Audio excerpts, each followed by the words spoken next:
Welcome to the Cool Things Entrepreneurs Do podcast with your host, Thom Singer. In each episode, we explore the interesting lives of business leaders, entrepreneurs, solopreneurs, and others who have a healthy dose of the entrepreneurial spirit.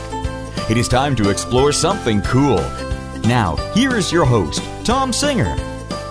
Hello there, and welcome to another episode of Cool Things Entrepreneurs Do. Thank you so much for pulling your chair up to the Cool Kids table. And welcome to the podcast for entrepreneurs, solopreneurs, business leaders, and really anybody who has that entrepreneurial spirit. People listen to this show who want to find a new idea, a nugget, a theory, some information. And I really believe that through this show, we have helped people because success leaves clues.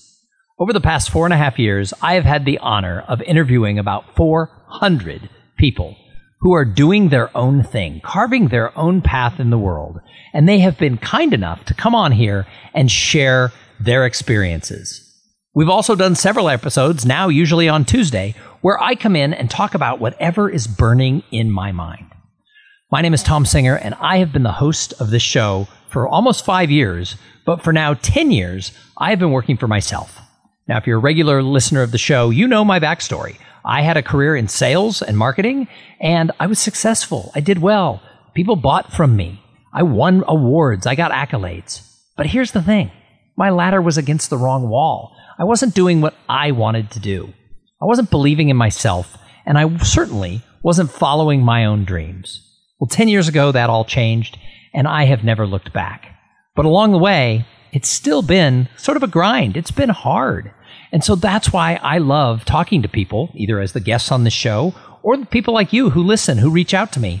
I love to talk about business. I like to talk about entrepreneurship. I like to talk about the struggles of having to carve your own path and what that means. So hopefully, if you've never been to this podcast before, hopefully this episode will excite you. You'll get into it, and maybe you'll go back and listen to the archives. And more importantly, I hope you'll come listen to the future episodes that we're doing. The show is released every Tuesday and Thursday. And I couldn't do it alone.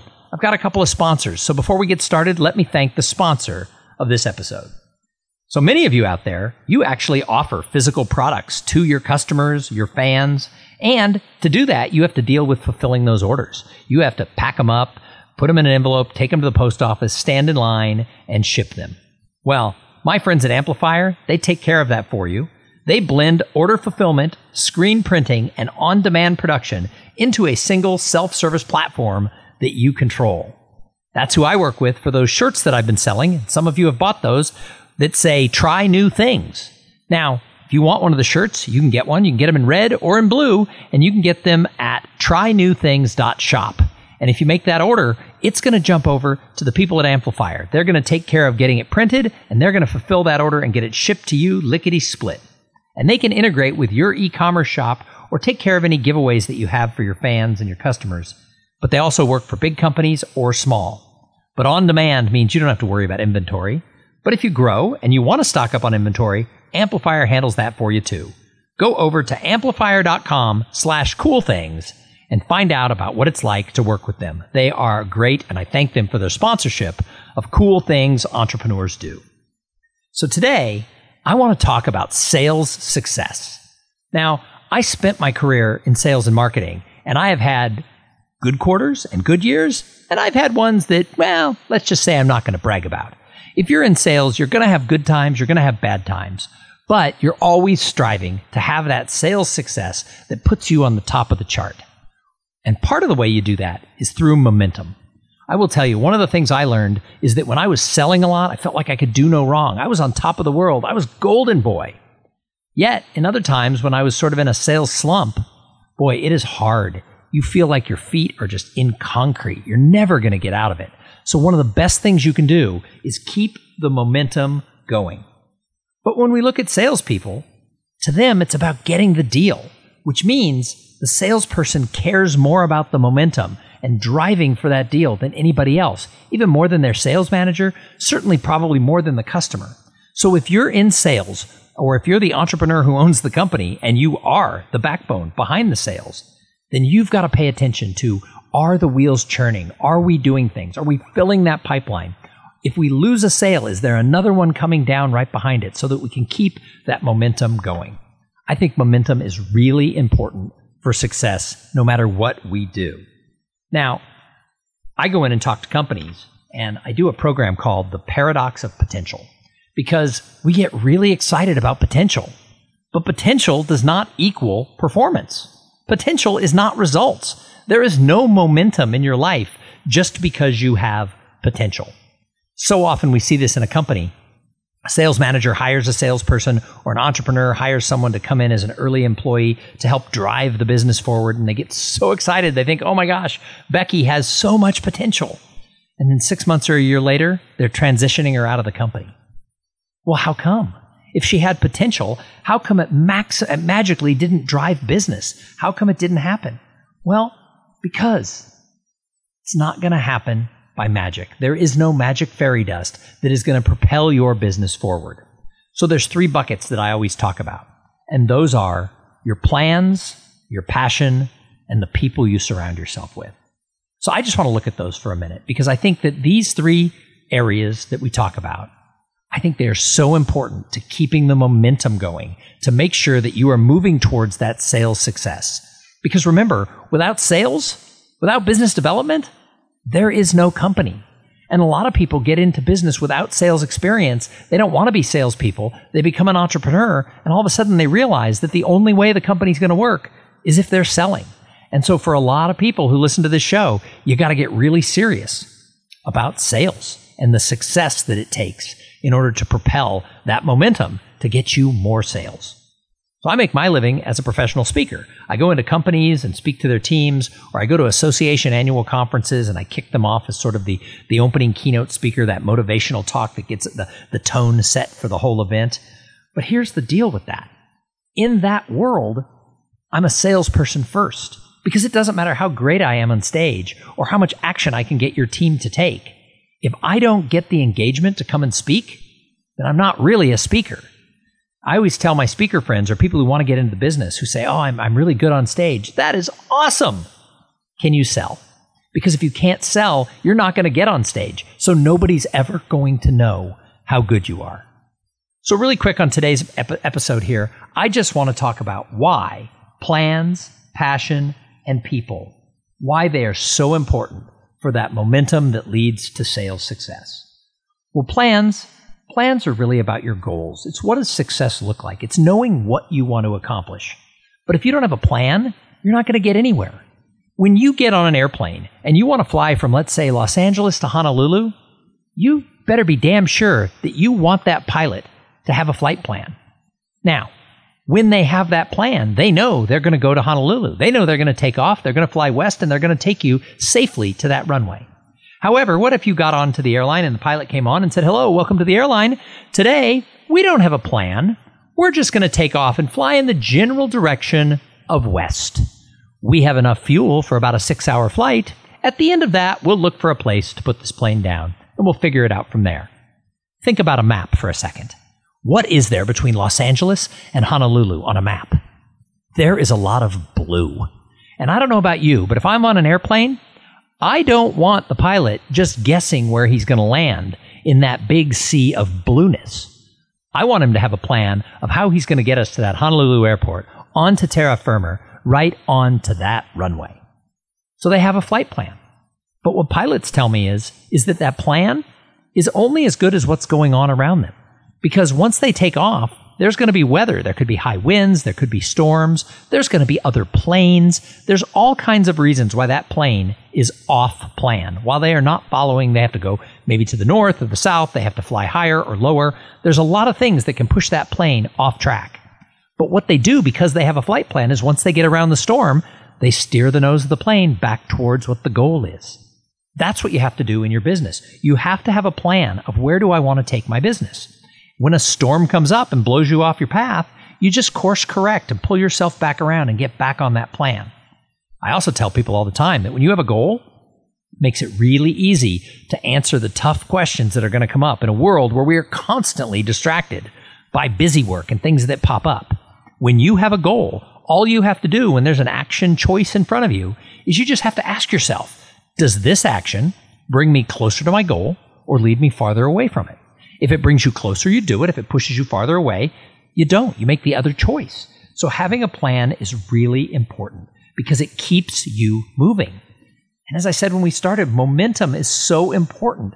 If you want to have success, you have to keep moving. You have to keep moving to get that sales success. So part of it is knowing, what does success look like? How do I want to get there? And where am I going to go? And that will keep that decision-making choices in your head, keeping you propelling forward. The second bucket that I talk about is passion. You got to love what you do.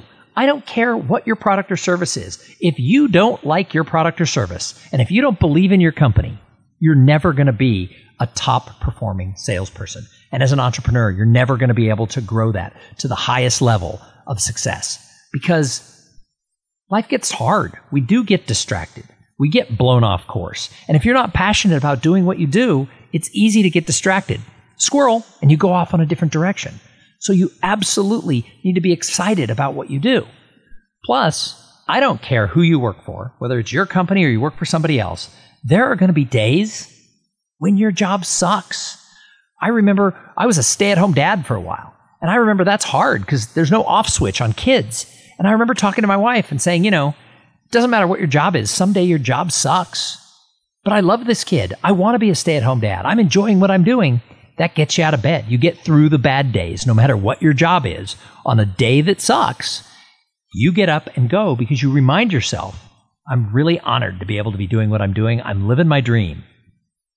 Ever since I've become a professional speaker, my wife has a joke. When I complain about money or I complain about something that's going on with a particular client, my wife looks at me and goes, you know what? When you're living your dream, you're not allowed to bitch about it. And she's right. It reminds me, it puts me back on track because I am so passionate. I am so fortunate that I get to do what I do and I get to work with the companies and the associations that I work with. So passion keeps you going. It keeps you in the momentum when you hit those roadblocks where you get that pie in your face where you just think life is against you. So you got to have that passion. And the third bucket towards sales success is the people who you're engaged with, the people around you.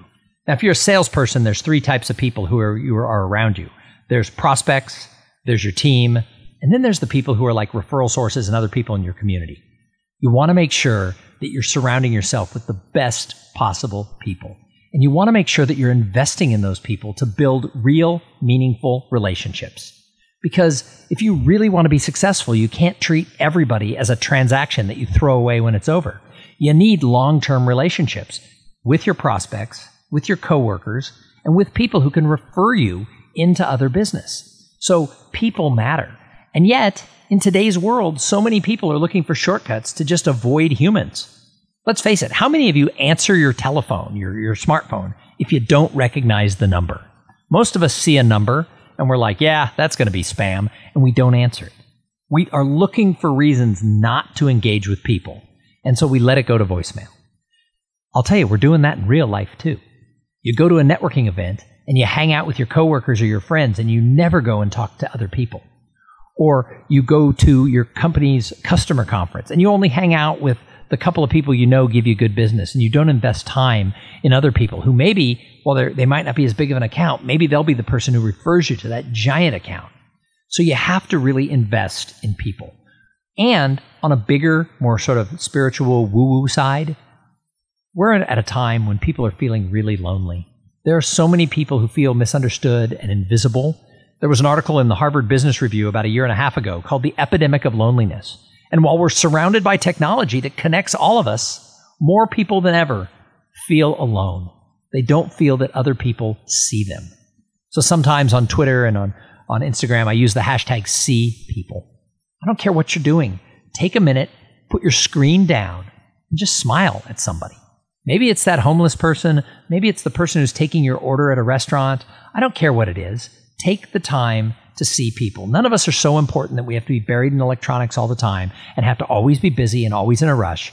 All of us can find that chance to invest in people. And when we do it in a sales and entrepreneurial way, where we're investing in the people in our communities, that's going to lead you to more business. So I think that's really, really important. Now, before I wrap up the show, I got to thank the other sponsor of this episode. So this episode, like all of them, is brought to you by Podfly Productions. Podfly, they take the time and the headache out of creating your own podcast. Now, if you're an avid podcast listener, you might want to be starting your own show. And I'll tell you what, go do it. It's awesome. and work with Podfly, because they'll set you up with the right training, equipment, and guidance to ensure that you sound amazing.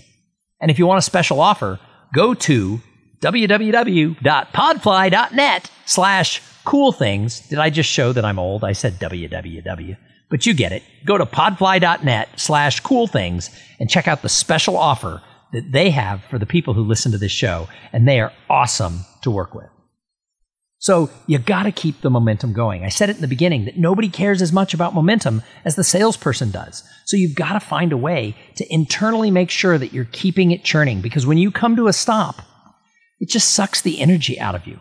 It just gets you to I get depressed when I don't have momentum. I've got to have momentum. I got to have momentum with the podcast. I've got to have momentum with my speaking career. And certainly as a salesperson, I've got to feel that I've got those balls all spinning at once, or I get stuck. And you don't want to be stuck. So thinking always about what are the next steps. Never let yourself as a salesperson be in a situation in any type of interaction with people, no matter who it is, where you don't know what the next steps are and you haven't cleared those and gotten those set up so that it's okay for you to make that follow-up call, both for you and for the prospect. Because remember, you control the message, and the way that message is seen, that controls your future. Don't let other people define you. Don't let your competitors define you. Don't let people fill in the gaps of what they don't know. Be in charge. Make sure that you're the one pushing the relationship forward and making sure you're always moving towards that sale. Now, many people always talk themselves out of things. We talk ourselves out of engaging with people all the time. There's a big movement out there where people are like, oh, protect your time. Find ways to say no. And it's true. You can't say yes to everything. But the mistake with that is people embrace it and they start saying no to too many things. I recently was talking to someone who is a little bit more of a guru than I am. He's got a big following. But he said he hates it when people call up and say, oh, I want to go to coffee and pick your brain. Or can I jump on a half-hour call to learn from you because I admire what you do? And he goes, if I took all those calls, that's all I'd ever be doing. Well, that's true. I mean, if he's getting that many calls, you can't do that. But years ago, I used to be kind of this, oh, don't call me and ask to pick my brain. I've earned my success. You figure it out. But then I realized I didn't get here alone. And so I started finding ways to say yes to people. I look for ways to say yes to opportunities, to try new things, to meet new people. That brings me momentum. Because if I'm just sitting at home reading blog posts and spinning my wheels, that's not as good as getting out around people who are fired up and they're passionate and they're curious. So find ways to make sure that you're keeping that relationship momentum going. Because if you're in sales or you're building a business, you need people. If you're finding reasons to say no to connecting with people, you're finding reasons to leave money on the table. So if you want sales success, pay attention to momentum. Make sure that you're doing things that are going to push you forward, because that's what it's all about. It's about going forward every day. It's about finding your path across the gap between potential and results. Because what we want in sales is we want results. I hope you enjoyed this episode. We're going to be back in a couple of days with a really cool interview. But in the meantime, I want to challenge you. If you like this show, go leave a review on iTunes or wherever you get your podcasts. And do me a favor, make sure you subscribe. Podcasts are found by fresh subscriptions, so walk around your office. Tell everybody to subscribe to Cool Things Entrepreneurs Do. And if you really like the show, send me an email or a tweet. You can find me at Thom Singer, ThomSinger, everywhere there's internet. Pretty much all the social medias, I'm just going to be Thom Singer, ThomSinger. And you can drop me an email at tom@thomsinger.com and let me know, how'd you find this show and what is it about it that you like? All right, like I said, we're going to be back in a couple of days. I hope that you will join us. Go back into the archives and listen to old shows. But do something. Do something to push yourself forward towards sales success. Do something that builds your momentum. And while you're at it, have a great day. Thank you for being part of the Cool Things Entrepreneurs Do podcast. Without your participation and listening to these conversations, there is no show. Connect with Thom at thomsinger.com and follow him on Twitter at Thom Singer.